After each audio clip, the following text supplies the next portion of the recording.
Vai começar uma Mentoring Class, uma Masterclass do Mentoring Team. Iniciativa SECT Alagoas, FAPEAL, Senai, impulsionando o empreendedorismo e a inovação. Olá, eu sou Amaury Nogueira, PhD em Ciência da Computação, mentor de Tecnologia da Informação do Mentoring Team, que é a iniciativa SECT Alagoas, FAPEAL e Senai Alagoas. E você está no Mentoring Class. Hoje vamos tratar de um tema muito importante e muito relevante para você que tem uma ideia, para você que tem um produto, para você que pensa em ter. E o que vamos falar é sobre métodos e técnicas de prototipação e validação de produtos. Mas para você entender isso daí, vamos primeiro pensar no seguinte. Imagine que você está na lanchonete, você está lá comendo um pastel, um delicioso pastel, e aí você tem uma ideia que passou na sua cabeça naquele momento. Uma ideia que para você parece muito relevante, muito rentável, que faz muito sentido, e aí você pensa, poxa, eu preciso anotar isso em algum lugar. Aí você olha para o lado e pensa, olha, eu estou vendo aquele guardanapo ali, eu vou usar. Então pega aquele guardanapo e você começa a escrever sobre a sua ideia, sobre como seria os passos que você precisaria realizar. Então, será que isso aí pode ser considerado uma prototipação?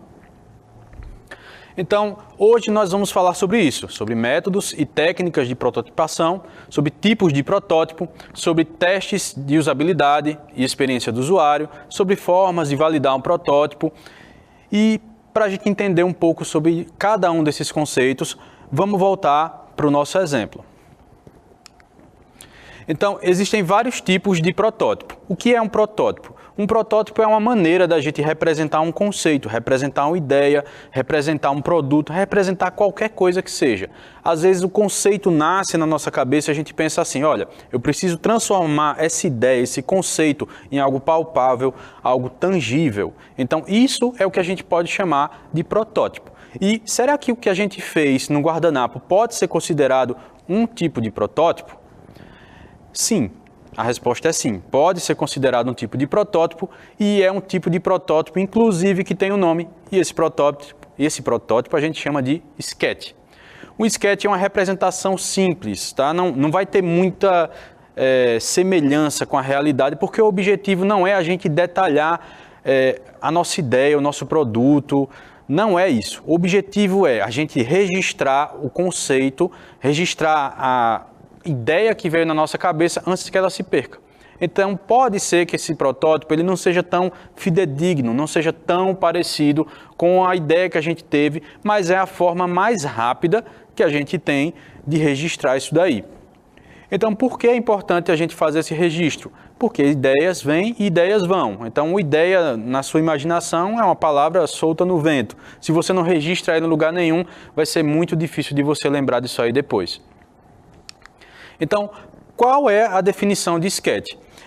O sketch é um esboço de uma representação que pode ser usada tanto para um produto, para um serviço, e não dá para a gente colocar muitos detalhes. Por quê? Porque imagina só, no nosso exemplo a gente usou um guardanapo de uma pastelaria. É aquele guardanapo que você usa e ele suja mais do que limpa, muitas vezes. Então imagine que você só tem aquilo ali, ou você escreve naquilo ali, ou você vai perder essa ideia. Então, você não tem como colocar um grande nível de detalhes, você não tem como ser rico em detalhes. Você vai colocar somente os pontos principais, é um esboço de uma ideia. Não quer dizer que você não possa usar outros tipos de protótipo e fazer, então, um protótipo mais realista, por assim dizer, da sua ideia. Então, a gente pode pegar esse protótipo que a gente criou num guardanapo e pode discutir ele rapidamente com outras pessoas. Pode mostrar, olha, eu tive essa ideia aqui, o que é que você acha? Então, isso se torna palpável, isso se torna viável. Então, recapitulando, o que a gente fez foi um sketch. Agora, vamos falar de um outro tipo de protótipo, que é um protótipo mais, digamos, fiel à sua ideia. E para a gente pensar nesse tipo de protótipo, vamos imaginar o seguinte. Você pensou em um aplicativo. Você pensou num aplicativo e você tem um amigo que é desenvolvedor. Você pegou aquele seu lindo guardanapo que você roubou ou pegou emprestado lá da pastelaria e você entregou a esse seu amigo desenvolvedor. Olha só, eu tenho essa ideia, eu acho que dá pra gente ganhar dinheiro. E aí, o que é que você acha? Aí, o seu amigo desenvolvedor olha e pensa, olha, eu acho que eu consigo desenrolar isso para você, eu consigo desenvolver isso daí. Eu vou fazer para você o projeto de algumas telas. Eu vou desenhar as telas da sua ideia e vou depois te mostrar para ver como ficou mais ou menos na minha cabeça a representação da sua ideia em formato de telas. Então, essa representação em formato de telas também pode ser considerado um protótipo. Mas que tipo de protótipo é esse? Esse tipo de protótipo é o que a gente chama de wireframes.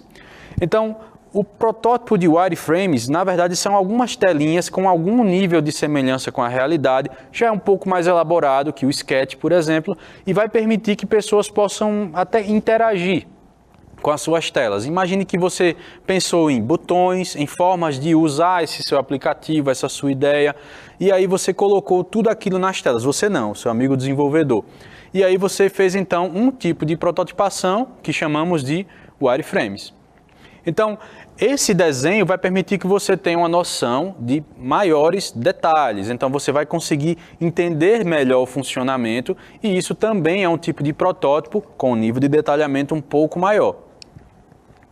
Então, tudo o que fizemos até agora, só existem esses dois tipos de protótipo, Sketch, wireframe.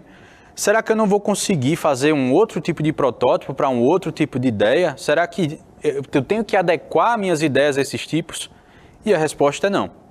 A resposta é não porque existem vários tipos de protótipos. E nessa aula, por assim dizer, vamos tratar só alguns deles e vamos tratar alguns dos mais comuns.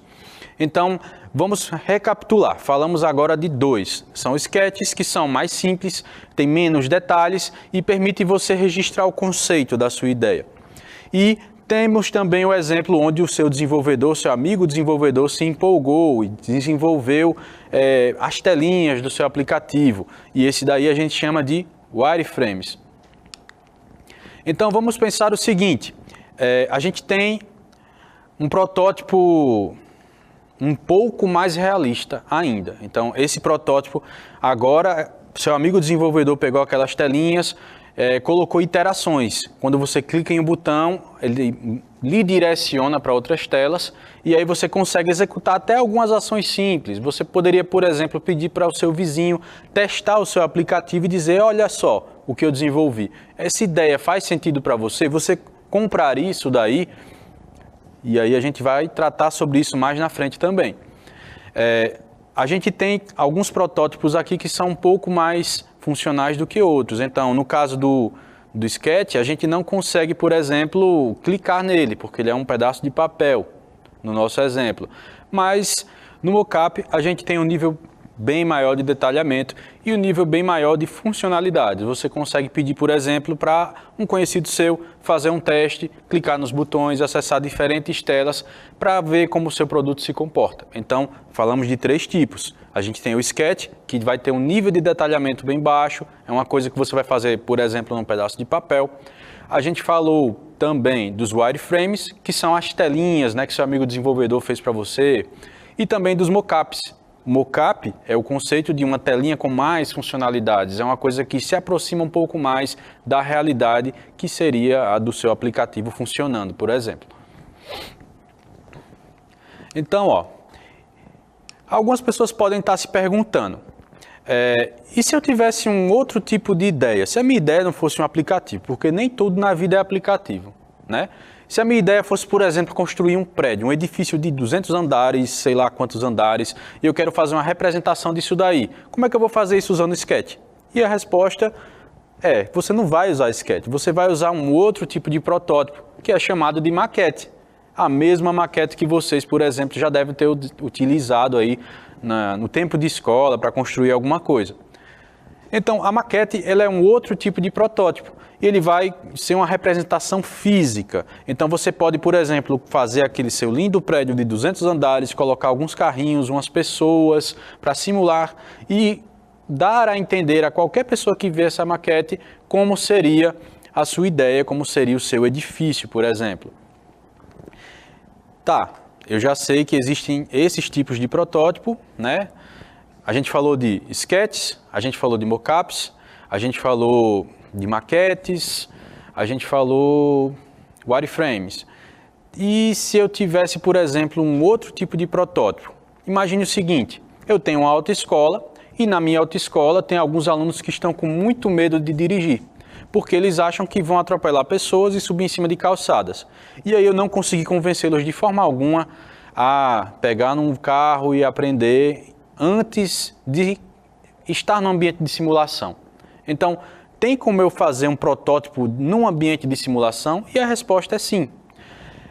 Talvez alguns de vocês já tenham ouvido falar de simuladores de aeronaves, veículos e também de autoescolas. Qual é a vantagem da simulação virtual, que é um outro tipo de prototipagem? Na simulação virtual, você consegue emular, de certa forma, um ambiente e um contexto. Não vai ter danos, por exemplo, se o seu aluno que está com medo subir na calçada. Não vai ter dano se ele atropelar uma pessoa virtual. Ele vai dizer, eu estou fazendo isso errado, então eu vou treinar um pouco mais para simular como seria a realidade. Isso daí também é um tipo de protótipo. Então, falamos até agora de sketches, wireframes, mockups, maquetes e protótipos virtuais. Então, quando falamos nesses protótipos, falamos também do nível de detalhamento que esses protótipos precisam ter, se ele é mais parecido com a realidade ou não. Como é que a gente chama esse nível de detalhamento? Esse nível de detalhe a gente chama de fidelidade. Então, diferentes tipos de protótipo existem, por exemplo, um sketch vai ter um nível de fidelidade muito mais baixo se a gente comparar com um mockup, por exemplo. Então, por que a gente fala assim? A gente fala assim porque ele vai ter menos detalhes, ele vai ter menos similaridade com a realidade. Por quê? Porque ele foi feito para você fazer um registro rápido. Já um ambiente de simulação virtual, ele vai trazer um rico detalhamento para você. Você vai conseguir se sentir imergido naquela realidade. Então, tem esse nível de diferenciação. E aí, para você, vai ser uma escolha, o que faz mais sentido, maior nível de detalhamento, ou seja, maior nível de fidelidade ou menor nível de fidelidade. E aí vai ser uma escolha a depender do seu contexto. Então, no nosso exemplo do papel, se a gente pega o nosso guardanapo, é um protótipo de baixa fidelidade. Se a gente pega um ambiente virtual de simulação, é um protótipo de alta fidelidade. Mas eu sou limitado a isso, eu posso ainda ter uma fidelidade ainda maior do que o ambiente virtual? E a resposta é sim. Imagine o seguinte, imagine que você pegou uma furadeira, você está criando uma nova e revolucionária furadeira de mão que você vai usar e ela vai parafusar também as coisas, sem fio. Ninguém nunca pensou nisso na história da humanidade e você acabou de pensar. E aí, um aspecto muito importante que você deve levar em consideração é ergonomia. Então, a pessoa vai pegar a sua ferramenta e vai usar com a mão dela sem que machuque, sem que ela tenha lesões por ficar muito tempo usando a sua ferramenta. Então, como é que você pode avaliar isso aí? Como é que você pode testar a ergonomia da sua ferramenta?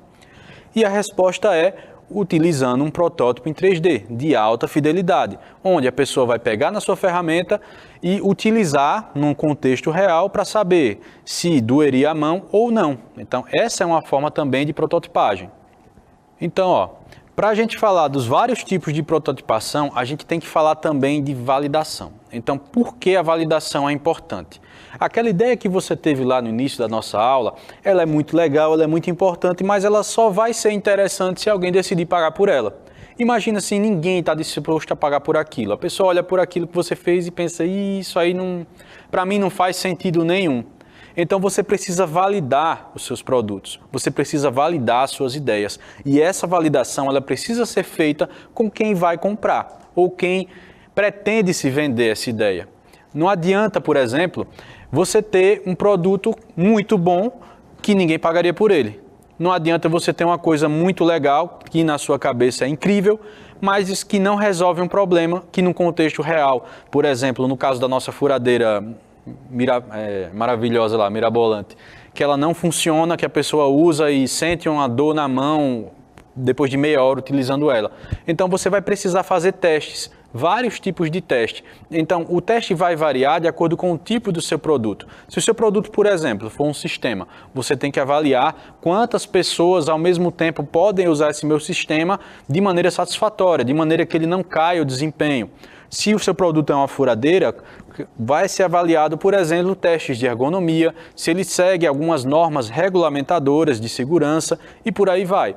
Então você precisa fazer vários tipos de teste e precisa também fazer, dentre esses testes, um teste de mercado, para saber se as pessoas que estão ali, as pessoas que são o seu público-alvo, pagariam por essa ideia, se essa ideia faz sentido para essas pessoas.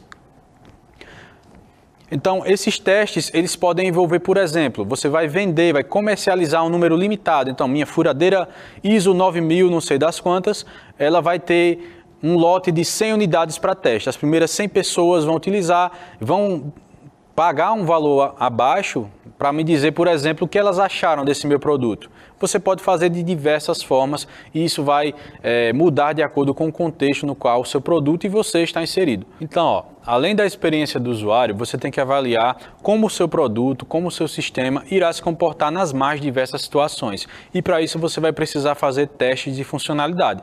Para fazer esses testes, você vai precisar criar cenários, casos de uso, para identificar, observar e analisar como é que o seu sistema se comporta. Mas um ponto muito importante você tem sempre que pensar no seu cliente, é o seu cliente que está pagando pelo produto e é ele que vai dizer se o produto é bom ou ruim, porque se o produto for ruim, ele não compra. Então é muito importante envolver o cliente na validação do seu produto, da sua ideia, do seu serviço. E se você, por um acaso, se você não lembra de nada do que eu falei até aqui, só lembre de uma coisa. Foque no cliente, que é o mais importante, que é a pessoa que vai pagar pelo seu produto, que vai pagar pelo seu serviço. Então, envolva o cliente em todo o processo de prototipação, teste, valide a sua ideia com ele. Depois de validado, aí sim você tem um produto que vale a pena ir para frente. E por fim, eu quero agradecer até aqui a presença de vocês. Eu sou Mauri Nogueira, mentor de tecnologia da informação do Mentory Team. Até a próxima. Obrigado por assistir. Essa foi mais uma Mentory Class.